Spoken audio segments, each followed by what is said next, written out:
There are two kinds of zombie apocalypse stories: one where humanity fights for survival, and one where HR shows up with a clipboard.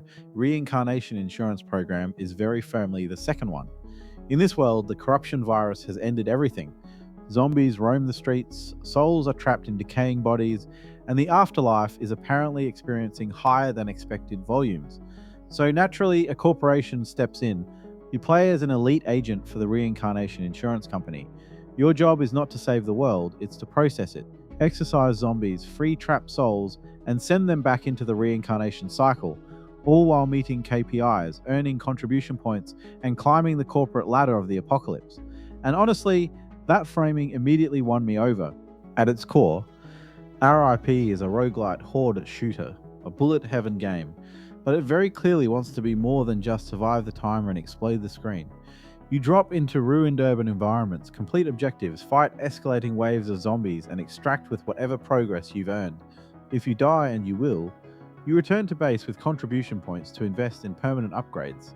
It's a familiar loop, but R.I.P adds enough systems on top that it never feels shallow. You can choose from 5 different character classes, each with their own strengths and playstyles.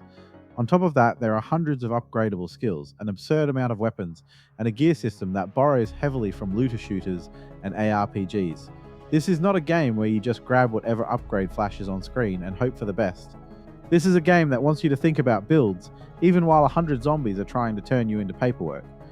Combat is where R.I.P makes its best first impression. The top-down perspective gives you excellent battlefield awareness, which is critical when the screen starts filling up. Zombies don't politely queue up for extermination, they swarm, flank, and overwhelm you. And shooting feels fantastic. Weapons have real weight. Zombies ragdoll convincingly when hit, flying backward or exploding when elemental effects trigger. There's a genuine sense of impact that makes every shot feel meaningful, even when you're mowing down entire crowds. Enemy variety helps keep things interesting.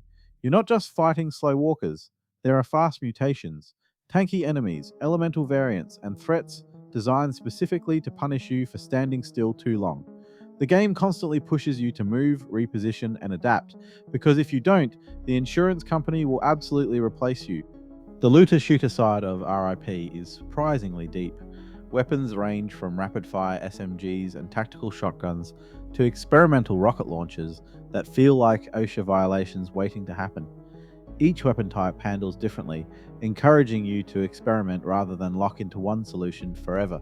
Loot rarity matters a lot. Legendary and set items don't just boost stats, they change how you play. Certain affixes can turn a mediocre build into a screen clearing nightmare, and finding the right item at the right time can completely save a run. You will learn to fear and love that golden glow. There's something deeply satisfying about barely surviving, grabbing one perfect item, and suddenly becoming an unstoppable force of corporate violence. Then there's Divine Tech, which is easily the game's most unique mechanic. Divine Tech allows you to channel famous historical figures as combat blessings. These act as passive or active effects that enhance your abilities, massive area damage, defensive buffs, elemental destruction, and more. It's a ridiculous idea, and the game knows it. Stacking Divine Tech blessings with your skills and gear is where the real build crafting happens. This is the moment when R.I.P stops feeling like a simple horde shooter and starts feeling closer to an ARPG. You're not just reacting to upgrades, you're committing to a playstyle: offensive powerhouse, defensive juggernaut, elemental chaos engine. It's all viable and it's all fun. Visually, R.I.P is punching well above its genre. Running on Unreal Engine 5, it looks significantly better than most bullet heaven games. The environments are detailed, the lighting is strong, and the slightly cyberpunk corporate apocalypse aesthetic fits the theme perfectly. Particle effects are especially impressive. When elemental abilities trigger lightning chains, fire eruptions, energy pulses, it looks fantastic without completely destroying visual clarity. That balance is harder to strike than it sounds, and R.I.P mostly nails it. This is a game that looks great in motion, especially during late game runs when everything is happening at once. Audio design is solid, if not standout. Weapons sound punchy, enemies are loud and oppressive, and the sheer noise of hundreds of zombies creates a constant sense of pressure. It's not a game with a memorable soundtrack, but it doesn't need one. The chaos is the music.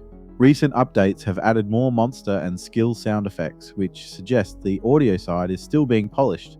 That's a good sign for an early access title. Death feeds directly into progression, as it should. Contribution points earned during runs are spent on a permanent talent tree that upgrades stats, unlocks abilities, and smooths out the early game. Even failed runs feel productive, which is essential for a roguelite like this.